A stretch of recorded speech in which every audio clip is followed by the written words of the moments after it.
Sir, mephedrone drug संदर्भात बोईसर येथे मोठी कारवाई करण्यात आलेली आहे. काय सांगाल सर पूर्ण कारवाईविषयी? 8 तारखेला काटकरपाडा या ठिकाणी कलर सिटी या बिल्डिंगमध्ये एका 29 वर्षाच्या इस्माने आपल्या रूममध्येच अशा स्वरूपाची एक लॅब तयार केली होती. त्यामध्ये तो केमिकल चा पोस्ट ग्रॅज्युएट आहे.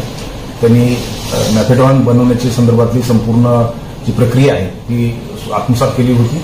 त्याच्या आधारावर रॉ मटेरियल मुंबईवरून आणून या ठिकाणी तो गेल्या 6 महिन्यापासून अशा स्वरूपाचं ड्रग्ज बनवताना माहिती मिळाली होती की अशा स्वरूपाचा तो कुणीतरी अशा स्वरूपाची ड्रग्ज या ठिकाणून सप्लाय करत आहे. त्या संदर्भात डिटेलमध्ये संपूर्ण माहिती आमच्याकडे आल्यानंतर त्या ठिकाणी रेड केली. तिथे सर्व ड्रग्ज बनवण्याच्या संदर्भात एक संपूर्ण साहित्य प्राप्त झालं. त्याचप्रमाणे साधारणतः 2,41 लाख रुपयाचं ड्रग्ज हे त्या ठिकाणाहून हस्तगत करण्यात आलेलं आहे.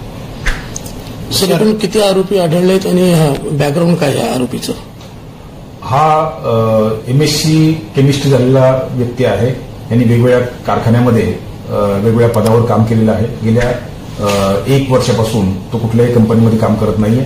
परंतु त्यांनी जे नॉलेज आत्मसात केलेलं आहे त्याच्या आधारावर त्यांनी MD ड्रग्ज तयार करण्याचं ठरवलं आणि मार्केटमध्ये जे मीरा रोड आणि इतर ठिकाणी मुंबईमध्ये जे मार्केटमध्ये ड्रग्ज विकणारे लोक आहेत त्यांच्या तो कॉन्टॅक्टमध्ये होता आणि त्यांच्या मागणीवरून त्यांनी तशा स्वरूपाचं ड्रग्ज बनवून सॅम्पल म्हणून सुरुवातीला पाठवलं. त्यानंतर त्याला मागणी वाढल्यानंतर अशा स्वरूपाचे लॉट त्यांनी विकण्यास सुरुवात केलेली आहे आणि मार्केटमधून या बाबतीमध्ये इन्फॉर्मेशन मिळाल्यानंतर या बाबतीत कारवाई करण्यात आली. त्याच्यामुळे साधारणतः 3 व्यक्ती ज्या या संपूर्ण प्रक्रियेमध्ये त्याला मदत करत होत्या त्या तिघांनाही ताब्यात घेतलेलं आहे आणि त्याची संपूर्ण चौकशी करून पुढची काही लिंक आहे का याबाबत माहिती घेतली आहे. प्रोसेसची प्रक्रिया कशी होती आरोपीची? ही साधारणतः 4 तासाची प्रक्रिया होती. केमिकल प्रक्रिया आहे. त्यामध्ये सर्व वेगवेगळ्या स्वरूपाचे बीकर आणि टेस्ट ट्यूब आणि इतर सर्व मटेरियल हे त्या ठिकाणी वापरले आहे. ड्रायर वापरलेले आहेत. काही मशीन आहेत त्या वापरलेल्या आहेत. याच्या आधारावर तो ही संपूर्ण प्रक्रियेमधून मेफेड्रॉन तयार करतो. सर, या विषयामध्ये बोईसरच्या कुठल्या केमिकल कंपनीचा उल्लेख किंवा असा लिंक समोर आला आहे का?